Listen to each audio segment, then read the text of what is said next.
Feel good? Should we get started? Welcome everyone, how are we? Thank you for taking some time. I know you're probably very busy people. It's that summer in the university where everybody's probably empty corridors, busy things going on, but thank you for taking time to join. So my name's Edward. Introduce yourself. My name's Saraya. And we're from the TechX team at the Net Zero Technology Centre. So hopefully over the next hour and a bit, we're going to give you some introduction into this opportunity for how to accelerate clean energy startups and what we're doing and how you can get involved. Welcome, come on in, grab a seat. So try to feel free to add questions. If you have anything, you can get in touch with us at any point. We've put little QR codes on your table as well that can link you through to some more information. Hello, how you doing? And yeah, hopefully they'll be able to answer any of your questions about how you can take some of the ideas and projects you're working on to that next level. All right, let's dive in. That's what we're covering today. Oh, here we go.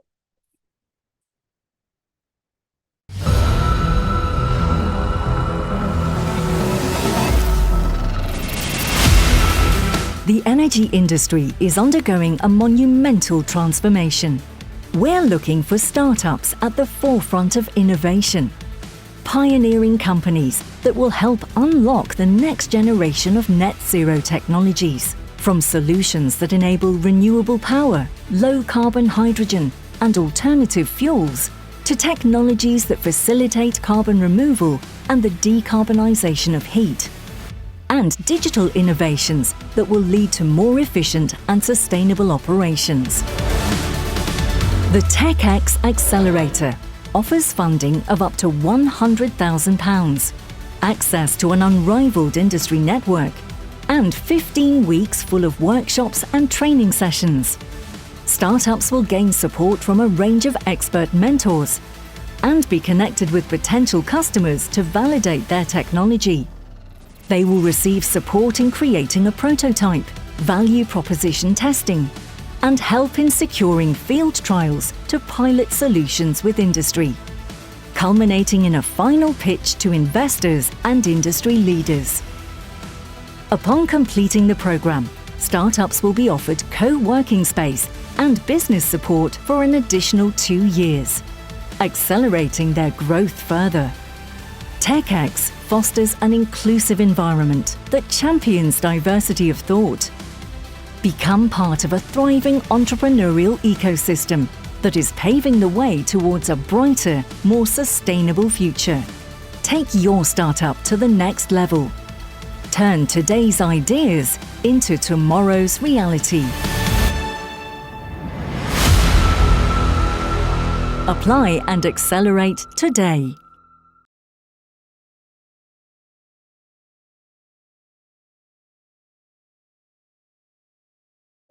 Have a seat, thank you so much. So how many of you are familiar with accelerators, startup programs, anything like that? Has anyone ever been through any? Couple? So yes, some of this you'll be familiar with, but I'll give you some insight into what this is all about. Because our goal at the Net Zero Technology Centre is to find and deploy the next generation of clean energy startups and technologies across the industry. That's everything from the technology you've seen there, hydrogen, carbon capture, renewable power, alternative fuels, decarbonised heat. What can we find to accelerate those technologies, whether it's amazing innovations coming out of universities or from industry? Our organisation exists to try and take those technologies to the next level. And one of the mechanisms we do that is about TechX, about unlocking the ideas that you've got and giving you the platforms and insights to be able to bring those ideas closer to market, deploy them, test them, etc. So as an accelerator programme, it's one of Scotland's leading clean energy accelerator programmes. We're funded by UK and Scottish governments, and we offer this particular offering. So 15 weeks running from February to June next year, where we take entrepreneurs, innovators, and put them through a process of building and developing those technology ideas, giving them skills, expertise, connecting you to industry. It's hybrid, so although we're based up in Aberdeen, you don't need to come and live there for the 15 weeks. You can be based out here, but we do give you access to come up for 3 weeks at the start, middle, and end of the programme. So there's 3 in-person weeks, and the rest of the programme is online. And we're looking for 14 startups this year to join the cohort.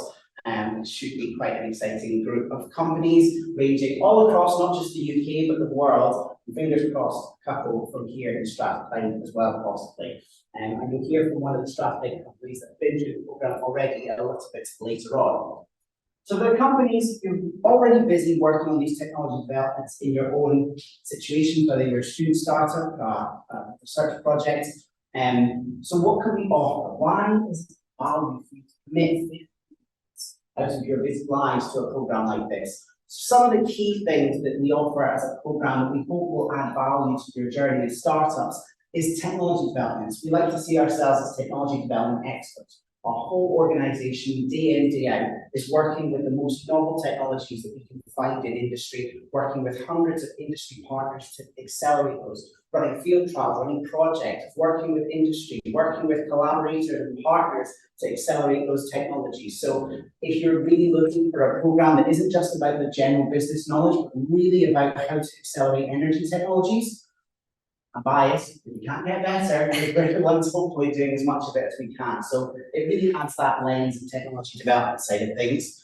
Of course, we bring in as many expert partners, and so we've got NMIS here, National Manufacturing Institute of Scotland. They're one of the partners that are part of the programme, but there's many others, everything from accounting partners, venture capital firms, from Accenture, from some of our strategic partners, lots of these industry players that we could work with to give you the best insights to developing your startup. So it's not just about tapping into what we do as a centre, but giving you that access to these amazing networks. And if someone's teaching you on how to do something, hopefully between the mentors and the partners, we've found the best in the business to really help you as best we can. And out of the programme, what would you get by the end of it? 15 weeks, long time, what is the result? So there's a couple of different ways your technology might develop. One might be around that technology development. So over that 15 weeks, you spend a huge amount of time finding partners who could help you prototype, who could help you do 3D modeling, who could help you do trialing and testing or building of minimum viable products in that time, if that's possible. Some of your technologies billing millions and millions and millions and millions of pounds to even get to that stage. So the other thing that we hope to do is to get your technologies and your businesses investor ready.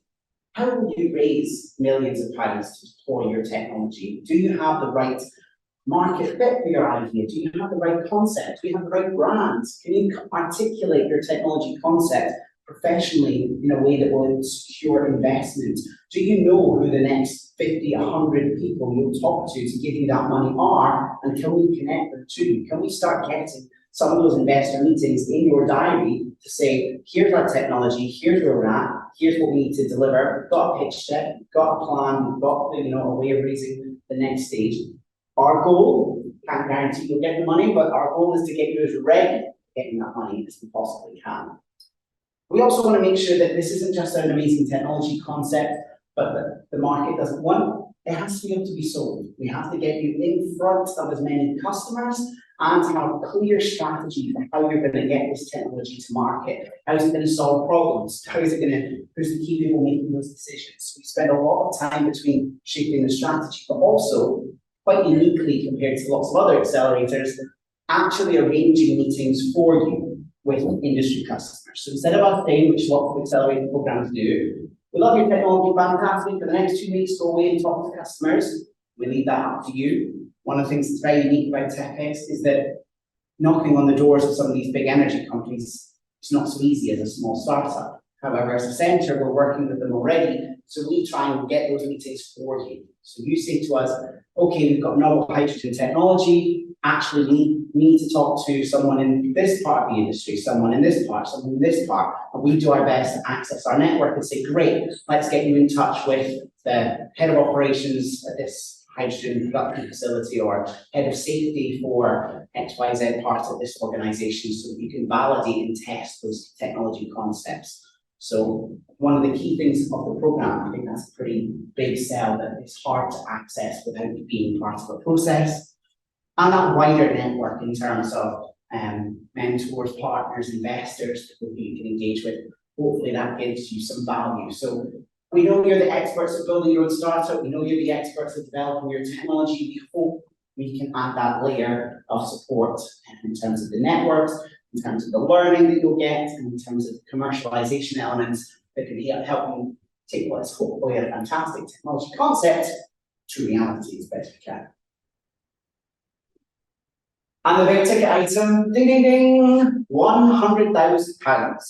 One of the things that also makes the programme quite attractive to potential startups. And we could talk a little bit about that and the kind of details that come with that £100,000. And in most cases, it is a grant, but we are not a profit organisation, so there's a little asterisk next to that that says there is some repayment obligations attached to that, but for most cases, it's an equity-free grant towards your company that we provide £100,000 for. And we also don't always advertise is that there is more money available on top of that because there are prizes at the end of the programme as well, and extra money, and possibly one of the people in the room today can talk about the benefits of what that means to their company. So we'll talk about that a bit more as we go through. And in terms of that industry partner network, the programme is likely to be supported by some of the leaders in this industry in clean energy. Our focus is clean energy. It is the future. We recognise that there's a legacy of oil and gas, but our goal is to try and transition away from that. And we're working with partners who, while they do have a legacy in that space, we're hopefully part of their story about what that future could look like for them. So BP, Equinor, and Abu Dhabi National Oil Company, while they are big oil and gas companies, they also have a focus on clean energy. And it's that part of the businesses that we're working with to try and find novel startups that can support them. But equally, if you're trying to build a technology in this space, they are the biggest players, and they're the ones with the expertise and the knowledge that you probably will need to tap into at some point. So having them as core parts of the program all throughout, where they can connect you to anyone as best they can in their networks, is a valuable aspect. And then we're also supported by Accenture, which is a global professional services company who deliver workshops and programs for you as well. So again, best in the business, fingers crossed they can give you some support and developing that stuff.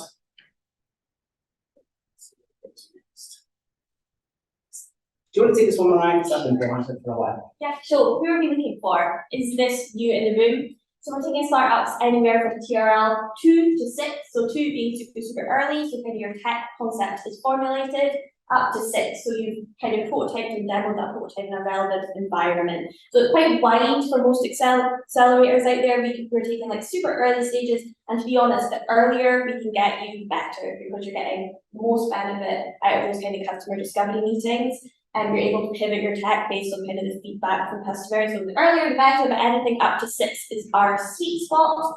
We say pre-profit and typically pre-revenue. Again, it just means that the funding is going to the best causes. So anybody that's kind of not made it out there in that world commercially yet, we're wanting to help you. And single teams and single founders or teams. So again, super early stage, you can be a one-man band or you can have a team kind of behind you. You haven't seen too many people do the program that's that bigger team. I guess 10 people max would be what we're looking for. And when we're talking about single founders and teams, that can be participating in the program as well. So you can be a sole person and you're doing the full 15 weeks yourself, or you can have somebody that's kind of working on your commercial strategy, so they sit in the commercial session, somebody that's more technology focused, so they sit in your kind of customer discovery interviews to help you kind of relay what you're doing with your technology.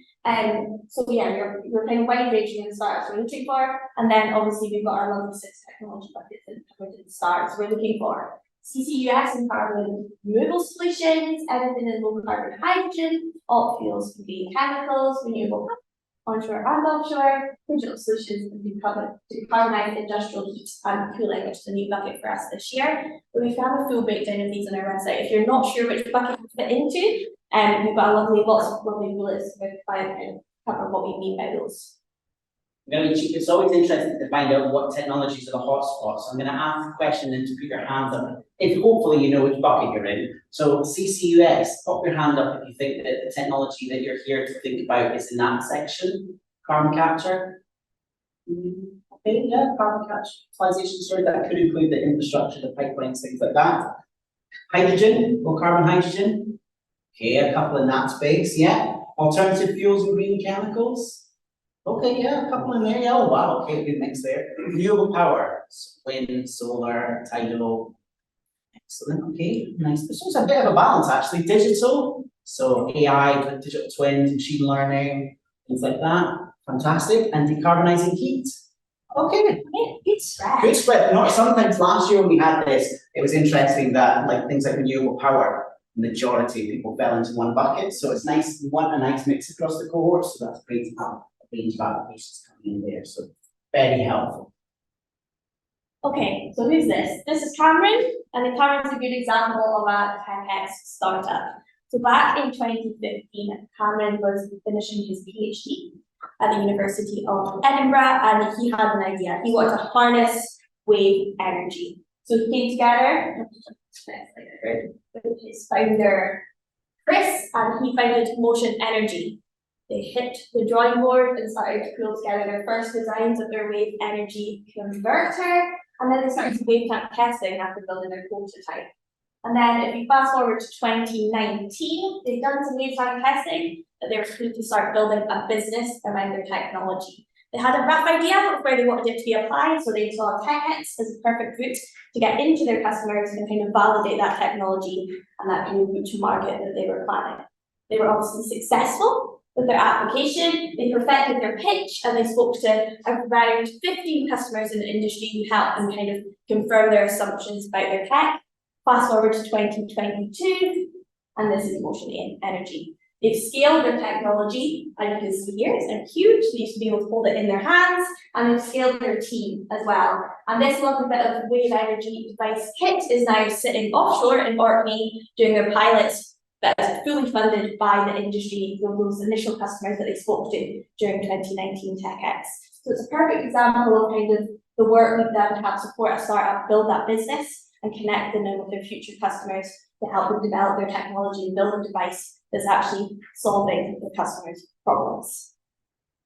Go on to next. Another startup spotlight. So we talked about having successes from the University of Strathclyde, and one of those was from our past cohort, FluxArt. So we're going to do a little Q&A at the front. So we'll be trying to invite you to the front. Come on up, Wager, we'll put you on the spot. As always, exactly. Well, if you're not rid of us that soon. You can sit down, Wager.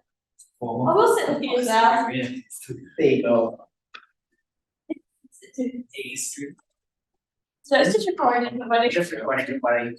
So yeah, we're totally putting you in the literal hot seat. We're waiting to part in last year's cohort. Do you want to introduce FluxArt and what it's all about?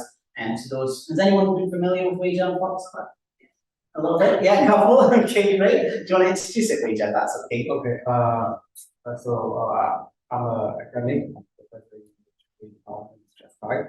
So I'm working on electrical power engineering and this is FluxArt is a company from Strathclyde trying to put power research in high temperature electrical machines for aviation propulsion and to commercialize that. So we created FluxArt. Yeah, please. No, that's great. That's great. So yeah, you started with FluxArt. So this was, what year was this that this sort of started off? 2021. Okay, so very recent. Yeah. So then talk us through. This was probably this time last year. You and your colleagues were probably thinking about, we've got this technology. What was going through your head if you were sat in the position that these guys are? Okay, we've got a technology, but why go for an accelerator program? Why apply for things like this? Were you looking for different opportunities? Where did that journey go that eventually took you to the TechX program? Okay. So, went for one. Yes. So, but the story is longer than that. So we formed up ourselves and we want to try into attract investments and develop technology. But then we realized, as we went to different investors, we think, because we are a relatively technology side, we are focused with technology, so relatively weak on the other aspect. So we feel that we need to strengthen our aspect.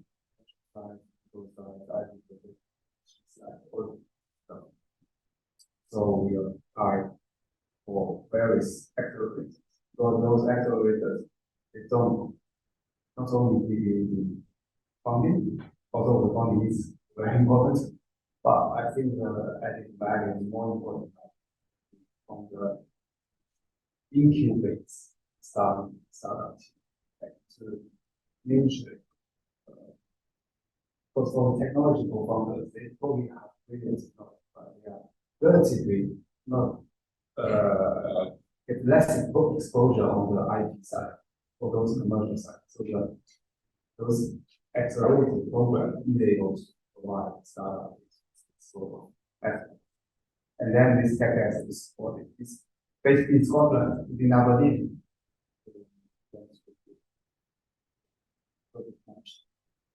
Yes. And how did you find that application process then? So this time last year, you saw it pop up and thought, 100 grand, great, easy peasy, let's just pop our names in, but then you had to do the whole application process, which we'll talk about in a second, but how did you find that? One is straightforward and easy. Not as complicated as long proposals. Yeah, it's true. No, so it's straightforward and it's few paragraphs introducing what your company is about. It's better to put more graphic or videos in the application, like long proposal with more text. So I found it really straightforward. But Yeah, so it must be a long time ago. You have a question, Ryan? I guess we'll talk about the added benefits of the program as well. So we went through the accelerator, you came and joined us in Aberdeen a few weeks as well, which I'm sure you enjoyed bonding with your fellow pioneers and had you doing all crazy stuff. We had you building wind turbines out of paper and selling them back to the bank and using fake money to buy the tools to buy the tech. And so did you enjoy your weeks in Aberdeen? absolutely, absolutely. If I'm completely honest, I was not expecting a lot. But on the first day I was there, totally exceeded my expectation. Totally. It's a fantastic program. Especially we got like Ed and Maria, very friendly. And yeah, you want for that sentence. The TechX is very good. Like the people are friendly, especially with Maria helps a lot also in the due diligence process. And the program itself is very well designed and very well designed for engagement, but also it's very intensive. But the online modules as well as the on-site training that are all very well done. So it exposes you to different aspects. It's the kind of really MBA before. So continuing sport different areas. And then also very important is build up like mine. Because starting out is kind of lonely unless you find community. It's like everything. But there the TechX provided who can provide support. They even have this private chatting person on WhatsApp group. It's still the WhatsApp group is still very active. So yeah, so 100% recommend. And I guess finally we have to touch upon demo day, the final. We alluded to the extra prize funding as well, and got luckily enough to win one of our additional prizes. Yeah. So that was an extra £100,000 funded by our strategic partners. So how has that gone and the benefit of that? Helping, obviously. First of all, the demo day is the once in a lifetime experience. Kind of like a Oscar style ceremony. So it's like talent show or something. So it's like fully just Asian with all the lights. So it's a very enjoyable experience. And then to prepare for that, you need to really summarize what you have learned over the 16 weeks into a 3-minute presentation. So it's really make you focus on straight down on what you are investing. And that process really helps you to focus your mind and lay out your plans ahead. And the strategic prize is very good. It helped us significantly. And to win that prize, you need to calculate for your technology's carbon impact. So again, that's talk to investors about how your technology can help the net zero those. So those of investors are for that. Of course, 100,000 pounds enormously helpful for us. So yeah, there we go. £200,000 for a stratified spin out, so we're looking for the next one. Maybe before we move on, hopefully this is helpful, it's useful. We promised we did not pay it, but I said £200,000. It didn't come with having to say all these things, it's completely on the spot. But do you guys have questions for Waja about the experience or about his startup? I just wondered, what was your TRL when you started the process? Say again? Your TRL? Oh, TRL technology. The TRL is not high. I would say it's 3 to 4. But then you started. Yeah. Yeah.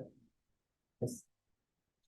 One question for you. How did you find the stage gate process at Strathclyde to spin out the company? Yeah. Maybe someone you should talk to. So the stage gate was stage. Based on the best job than me, but 1, 2, 3, 4 process. How did you find that? Sure. It's step by step. So we are now past stage 3, and now we're going and hopefully very soon. So well, I'm sure RKS team can help you a lot. So I think different gates, you have different milestones in each gate. So it's a well-guided process for you to understand the journey. The secondary question on that, did you find that stage gate process and TechX kind of dovetailed in quite well? They kind of work well together? I think it's sort of matched. Yeah. Because the TechX aim is for you to sustain the business for the next 12 to 18 months, which is sort of coincides with stage gate for 12 to 18. So actually the tech is really the financial costing, the financial forecasting, which is also required in the stage gate process. Yeah. No other aspect like IT lawyers, which introduced in TechX. It's also required in the stage gate process. Yeah, no, just interested to see how the two matched up. That's quite good. It's quite good. And I guess a flag, I'm not sure what stage gates 1 and 2 look like, but TechX invests in companies. So we don't put money to university projects. So the staff don't need to spun out. So you're still working here, I'm right. So this, you don't have to be completely in the startup 100% full time. You can still be working at the university. But if you're working on a funded project in the university, the TechX funding wouldn't go to Strathclyde to the university to fund that project. It would have to be an entity. So we do need to fund a startup company that can develop that project. And that startup company does need to have the permissions of the intellectual property, but I used to work at Robert Gordon University, and I know Robert Gordon University, that first immediately created company the university wouldn't just sign over all the intellectual property that they spent loads of money creating. So there would be some sort of agreement between the university and this new entity to say you can license that IP or you can have rights to it, or however the legal structure is. So you would need to be prepared by February 24 to have an entity and to have had the conversations with the university to kind of have to know what sort of spin out situation, if that's your situation. I'm assuming stage gate 0 or 1 means there's no entity, you're still at the university, there's kind of nothing created. In that case, by February 24, you wouldn't be able to join the program because you're still too early. But if you're able to have that entity, and you don't need to have that entity when you apply by October, but if you get through, you get accepted, you progress, then you do need to have a limited company for us. So that's an annoyingly detailed point, but useful to know. Point, because in our SHK process, we generally want our something at the end of but in situations like that, we are allowing our only funding, either as a PX or something that they are really willing to invest in companies, and we just don't want some questions asked, so we just say okay, we're going to allow the company to incorporate, but we would speed up the process for the next stage, so that's actually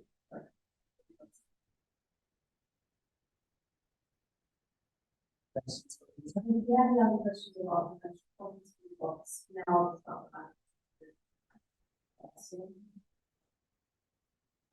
I just have a quick question.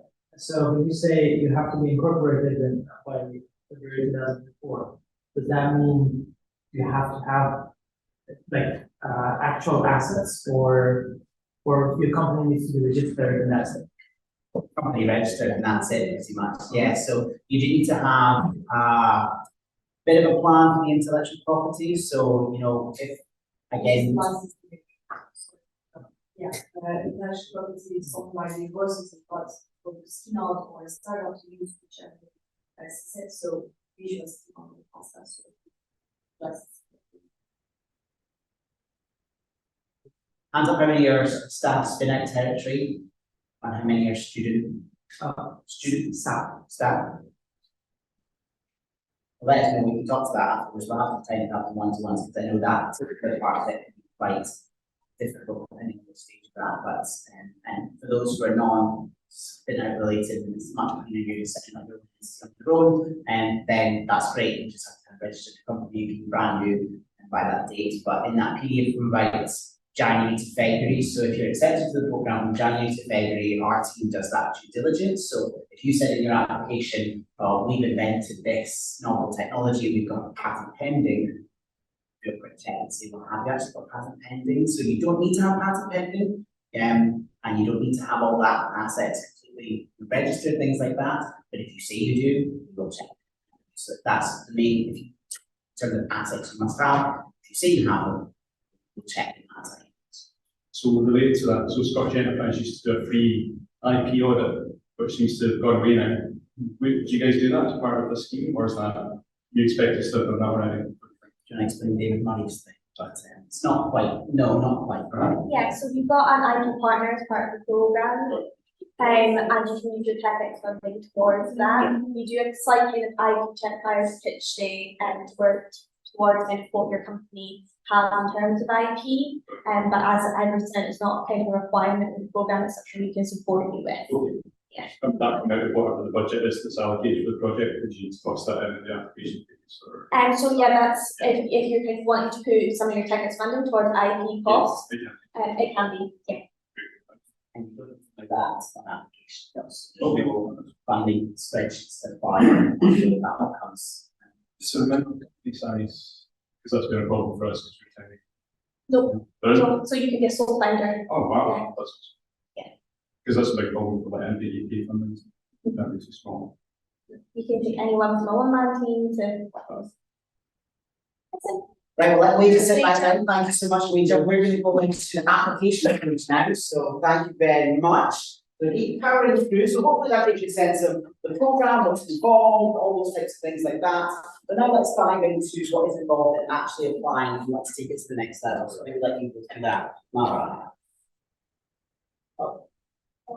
There we go. So timeline. Applications are open right now, so you can start your application as we speak if you want. And they're closing on the 1st of October, so that gives you a good amount of time to start prepping, to film your videos, which I'll touch on next, and kind of get everything in place with your teams as well. Then, kind of between the 30th of October and the 2nd of November, we'll do our assessment period. So what that looks like is you're pulling all of our wonderful partners, our strategic partners, some of the industry, investor, people from the Scottish ecosystem, and they're coming and they're helping us review your application. They're all under our TechX supporter agreement, so you don't need to worry about giving away any secret sauce in terms of your application.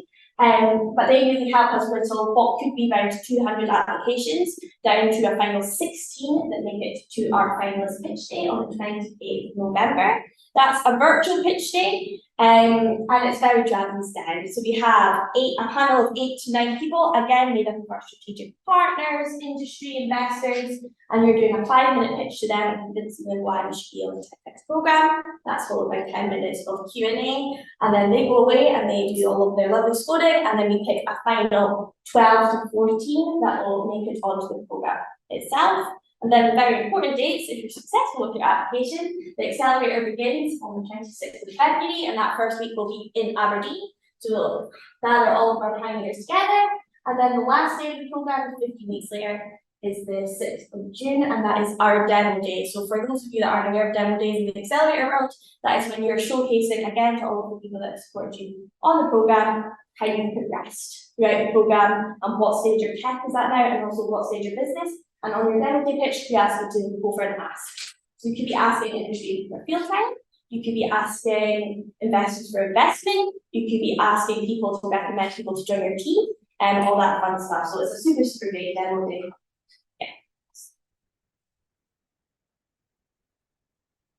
So how you start your application is very, very easy. Head to the NZTC website, and we've got a fun kind of link that will help you get to the website there.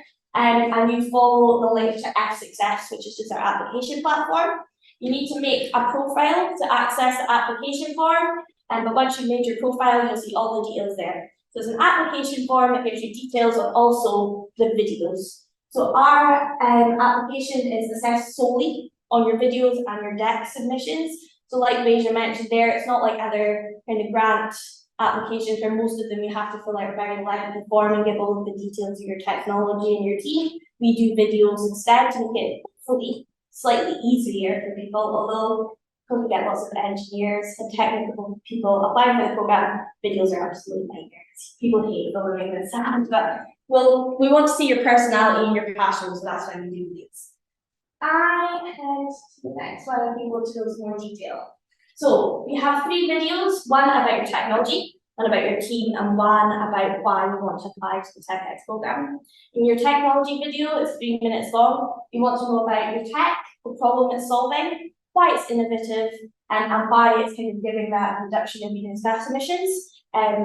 Your team video, we're wanting to know who you are, what your background is, and why you're the right people to drive this tech and the business forward, and what your aspirations are to kind of grow the team as well, and what you have identified as your gaps. And then the last video, which is why TechX, which is only 2 minutes long, you want to know why have you picked TechX? There's lots of other accelerators out there. Why do you think this would be a good one for you? How do you think the funding would benefit you? But also that kind of piece around what is your give back. So our funding is provided by the UK and Scottish government. So what are you going to give back to the UK and Scottish economy? Is it job creation? Is it a base staff here in the UK? Is it working with local suppliers, things like that?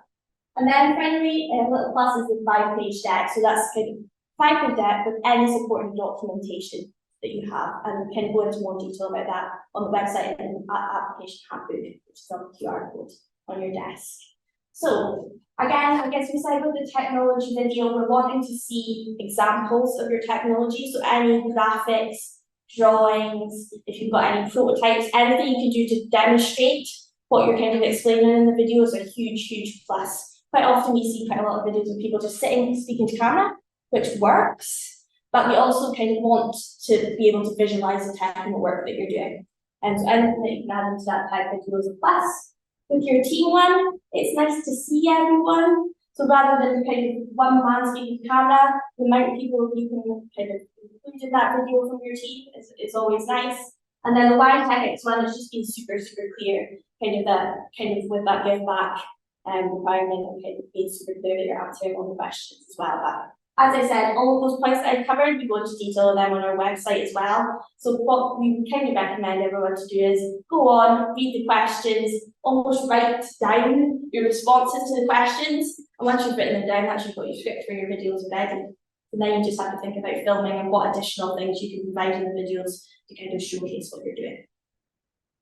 And in terms of producing the videos, I know that's one of the things that we also have questions about, being like, oh, I'm not a movie maker, I'm not Steven Spielberg, I don't know how to do these. So the scale can go from all sorts of ends. So from the very simplest level, there's things like PowerPoint, where you can literally play the PowerPoint, push record yourself, edit it like that. There's Zoom or Teams, where you can record yourself into Zoom or Teams, and showing those visuals is really powerful. So it doesn't need to be as complex as that, all the way through to someone holding an iPhone while you talk through your technology. And we've had people standing in front of whiteboards dressed as scientists, showing props physically, showing bits of kit, stuff like that works really nicely.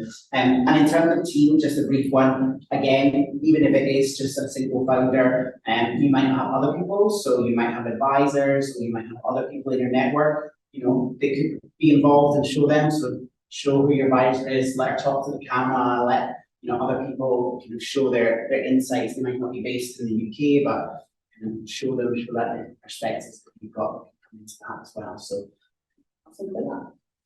Just on the video thing, so on the technology one, if you've got a short video with an animation, that would be fine to sort of put that in and talk about it and stuff like that. If I can do it. Yeah, love that. Animations are fantastic. Best thing to do though, so again, the judges are seeing lots of these and they can quite quickly pick up if someone's not designed an application for the TechX. So sometimes people have shoved in, oh, I did a pitch for some other thing, I've shoved a 3-minute video in, and the judges, even though it probably has the same information, the judges are like, I've just seen 3 that are really bespoke made for this, and this one clearly hasn't put the effort. Now, while that might not completely sway their decision, it's noticeable. So what we tend to say is use the video, fantastic, but cut out the sound and, you know, add it as an overlay to the kind of regular video you're filming for the TechX one.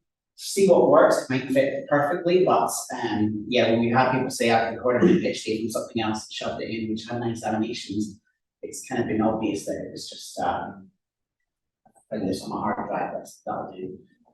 So 15 minutes is a tight amount of time to answer all of the questions. So we always encourage not just putting the tech up there, but doing the voiceovers piece and the overlays and all of that as well to make sure you can fit as much as you can in 3 minutes. I just ask a question about sort of related to that. What if you've got something and you don't want to share it too widely? Is there a way to lock down what you've shared and make sure it doesn't get out? Yeah. Because that's the last thing I people are told you is just stop sharing stuff so much. that's what they told me. So and actually I think I said a different version of this last year, and I think one of the reasons I didn't get to was I wasn't able to share very much. Yeah. But it's visually amazing the thing we've done. So I'm just wondering, is there a way to bridge that gap? Yeah, so I mean, our recommendation is always don't share anything super secret, Yeah. but as I covered, our assessors are covered under NDAs. Right, so they will be signing NDAs. Yeah, they all sign support agreements, Well, but what is worth doing is when you're uploading your videos, we recommend doing them as unlisted videos on YouTube or Vimeo, and making sure that the links are private, so you're not uploading them publicly. But if you ever struggle with that, that's the kind of thing that Edward and I can help with as well. We don't assess applications, so we can help at every stage of the game. We can review your scripts, we can help you with kind of editing advice, and we can review the videos before you upload them to the platform as well.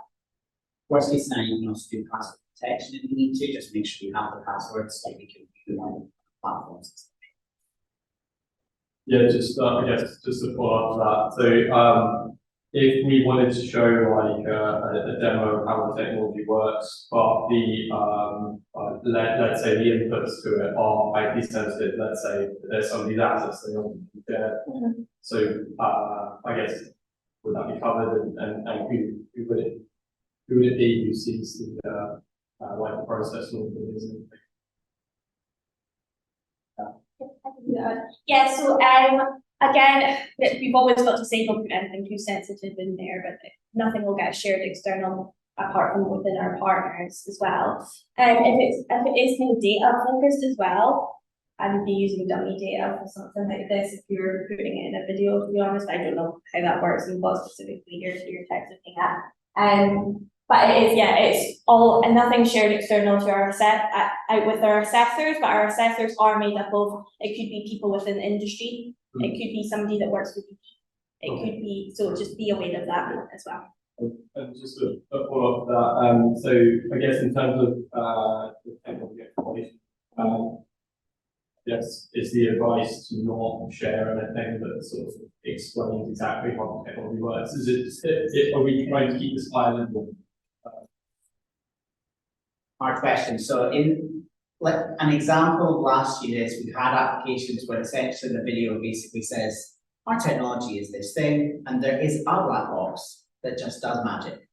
You know, essentially that's not what they said in the video, but that's essentially what the judges went, and the judges couldn't score it. It didn't get through because while it sounded in theory amazing, they're like, can't tell if there's anything novel in this, we can't tell anything how it works. So there needs to be a way, and maybe there's people in the organization who can help you with that, or you can kind of talk to us. We'll be under general confidentiality through the application process. to try and find a way to articulate what the technology is, but again, which bits of it are really secret. So we do want to see, you know, it does need to give us a sense of how it works, you know, at least, because we will do it at technology kind of.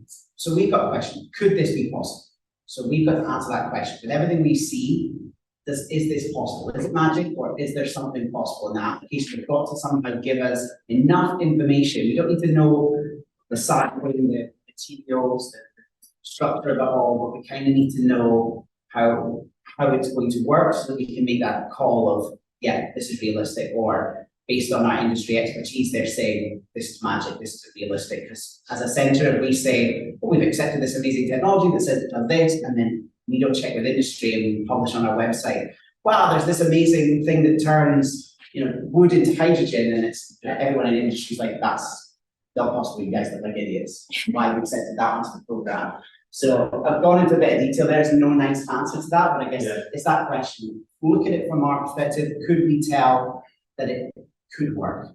Doesn't need to. You might not have proven that it's worked, but I need to get a sense that our experts can look at this and get a sense of this feels possible. This feels valuable. I don't understand exactly how we would do the thing it's going to do, but I get what's going in. I get what's coming out. Kind of see what they're building here.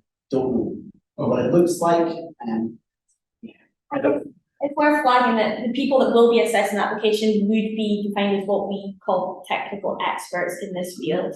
So we've got people within our centre that are subject matter experts in hydrogen.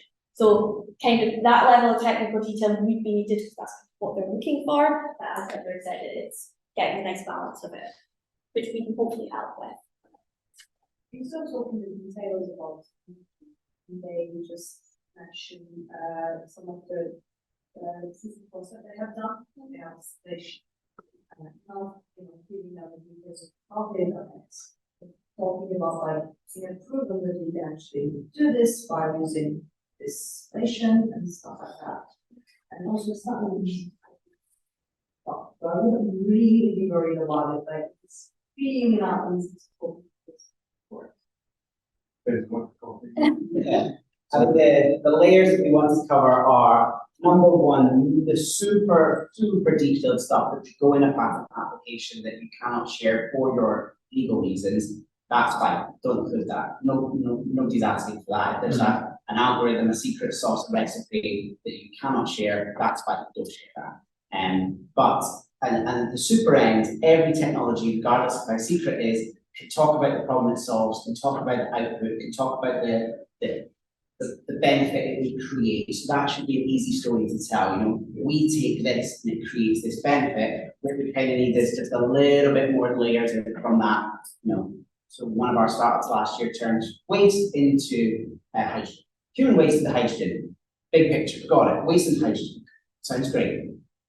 But we then needed to know that it was, you know, microbial electrolyzer rods or whatever it was that became. They didn't tell us what the microbial thing was, they didn't tell us what the formulation of it was, they didn't tell us what they were using, but they said, there's these rods, they go in buckets, they do this thing, we put the waste in, it turns it into hydrogen, here's a photograph of the system, but we had no idea what the recipe was of the stuff they were using. But that was a perfect example of, got it.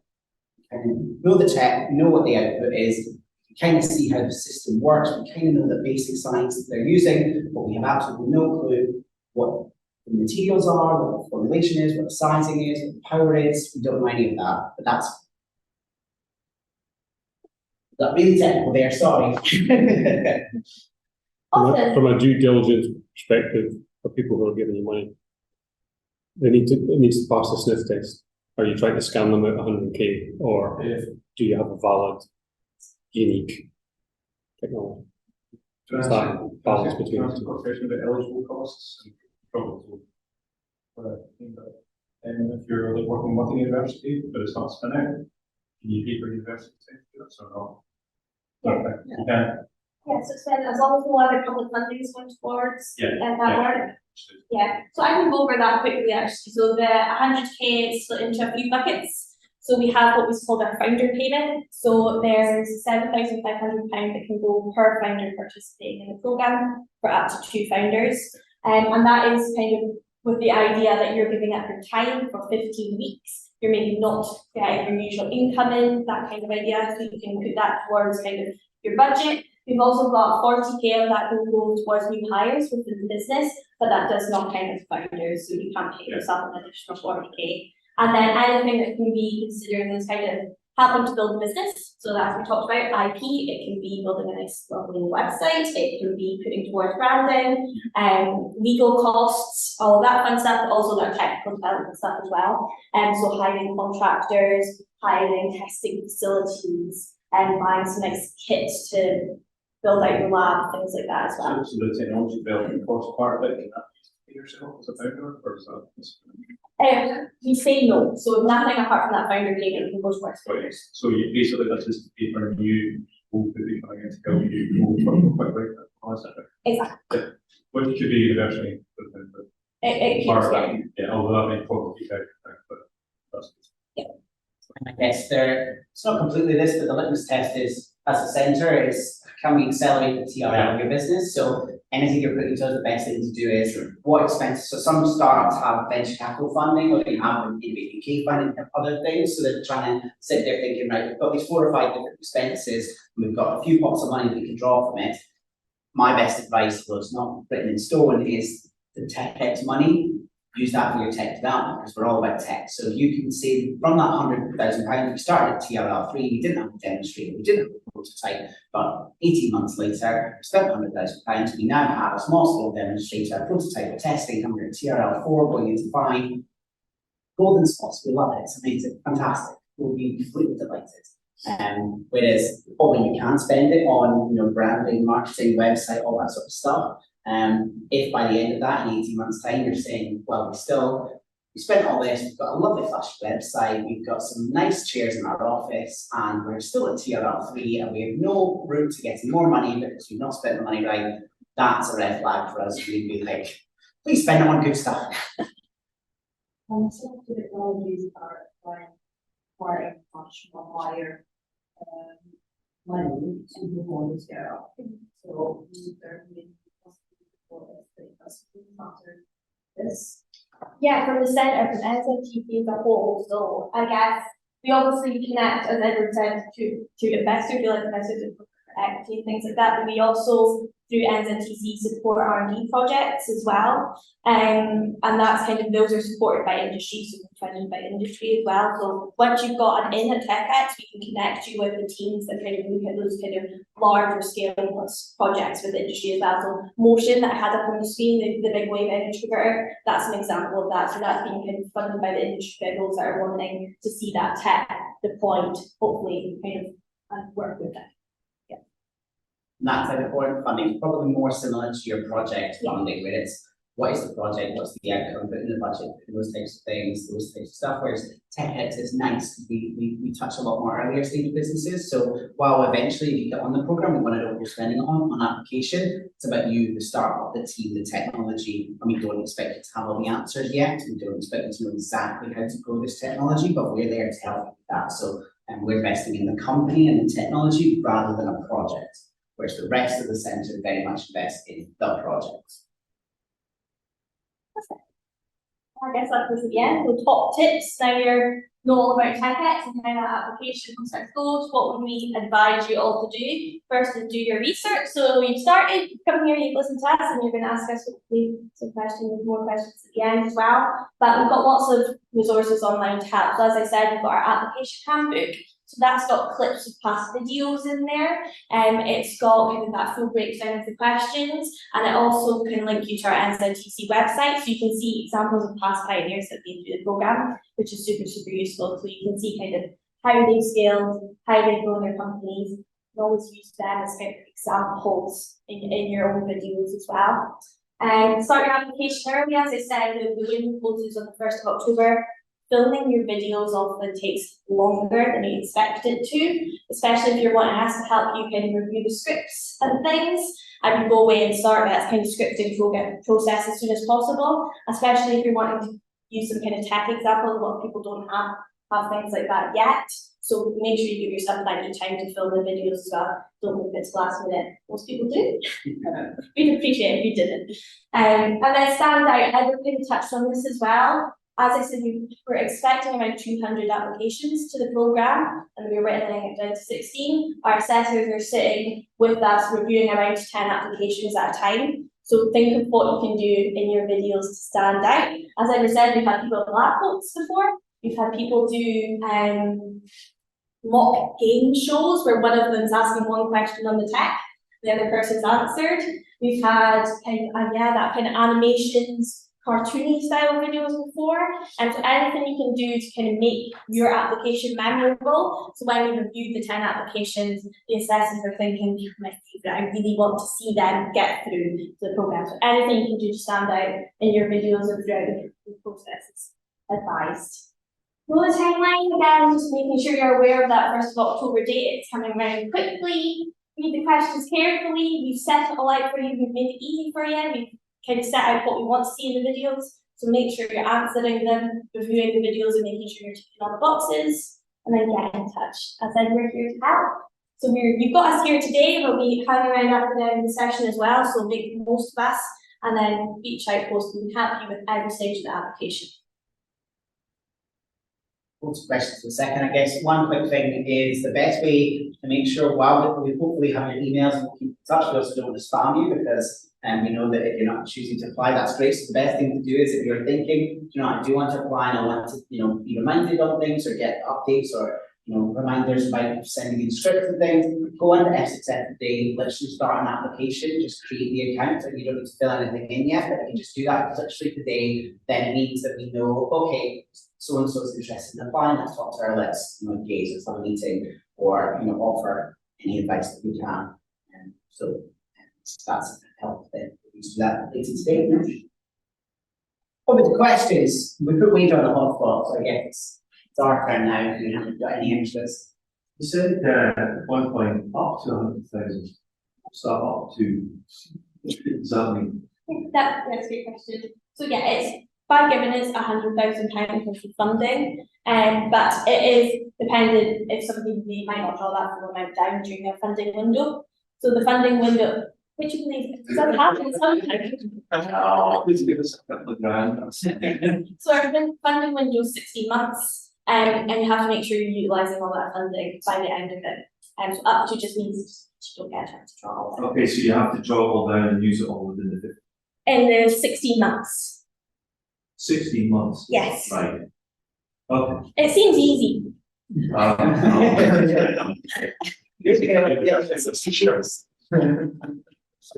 Also, additionally to that, you mentioned price, money as well. Is that, does that have the same stipulations around it? Or is that just open-ended and you can try to work that? Yeah, so prize money is nice actually. So that's provided by a strategic partner, so we flash that on the screen. If you win that prize funding on their day, a month later it is in your account. It is prize money. They don't want you to see what you're spending it on. So it's straight into your account. Different to our funding where you have to prove what you're spending on and making sure you're sticking to our guidelines. So it's a prize, yeah, straight into your account if you've won it. So if anyone spotted Wager driving around a Ferrari or something like that, let us know. If I could add a bit on that, so I think the 100,000 of TechX and European countries.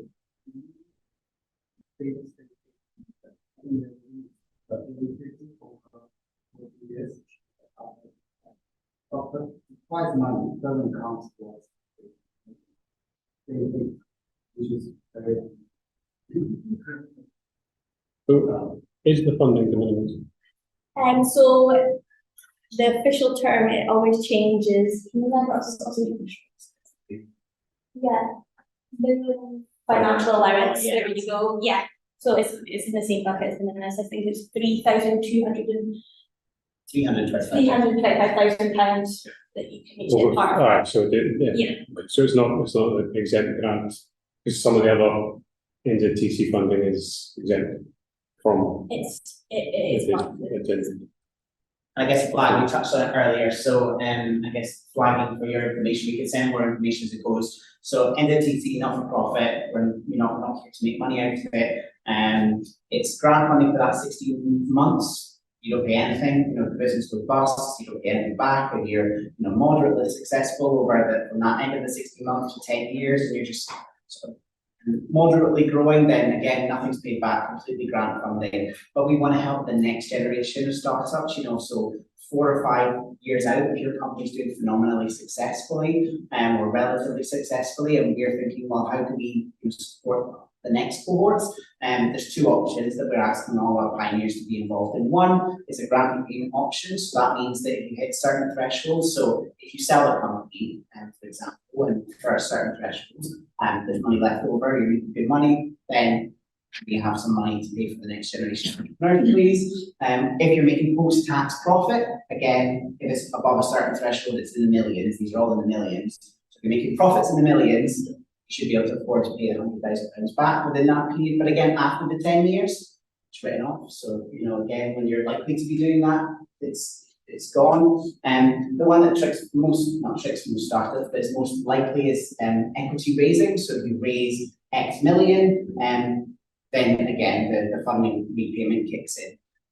So that keep that in mind. We can send all the lovely legal details through, but and maybe Wager can give comments. And it's not, we'd love it to be completely free money, but it does have some conditions, but it's still pretty generous.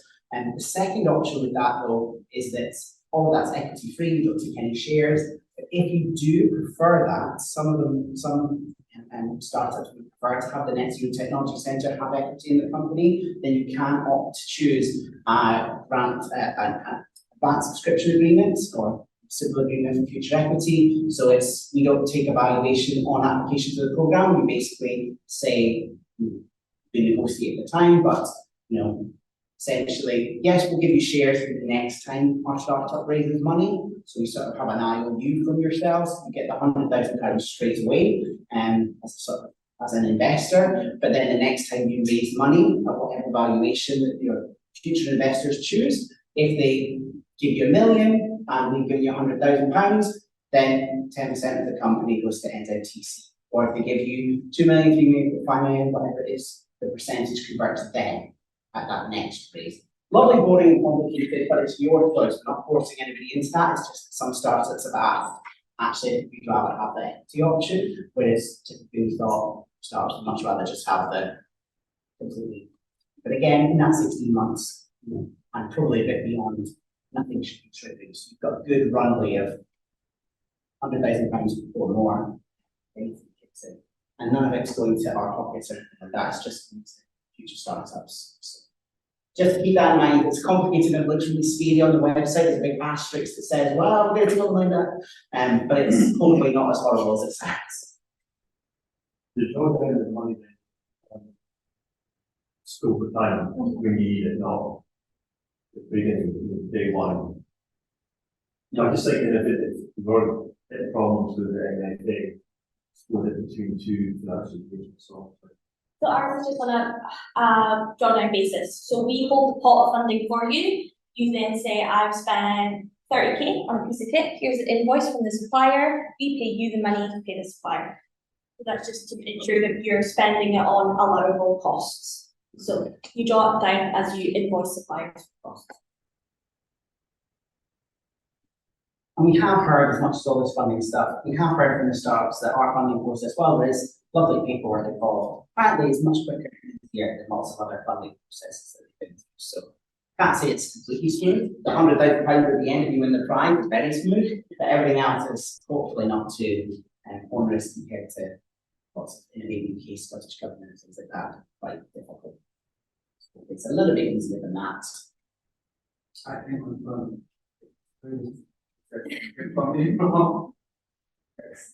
we went for the advanced subscription model. Because 2 payments of £100,000. No problem with this. Lovely, look at your bank account, must be nice.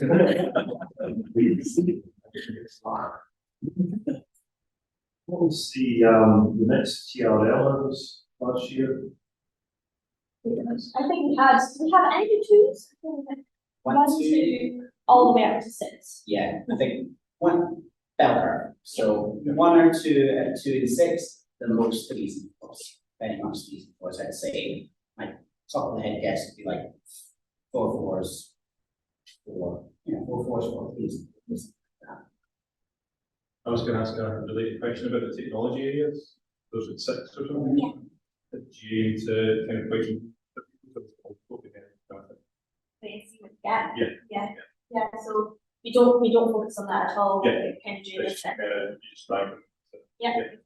So for context, obviously we were originally oil and gas technology centre, but we now evolved to net zero, and we've actually changed the program a lot since then. But when we first started, or even just last year, we had a category that was oil and gas emission reduction technologies, and before we had wells and things like that.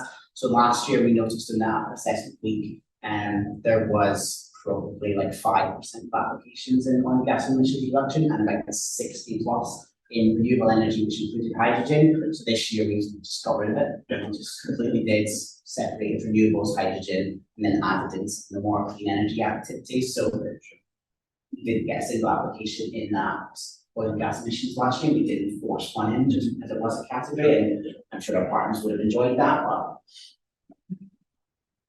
the assessors say that they partner likely also do they assess it all as well, or is it so yes or They are, but they're experts in the field. So this is our hydrogen session, so we ask our back from their hydrogen.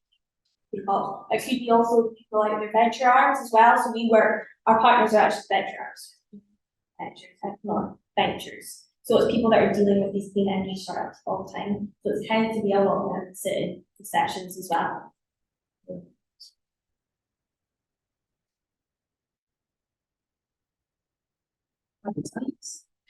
and everyone feel like they were going to apply, and you completely put off. If they are put off, then please talk to us afterwards. Great. We'll be here if you've got any more questions. Let's speak us one-on-one. Thank you very much. Thanks.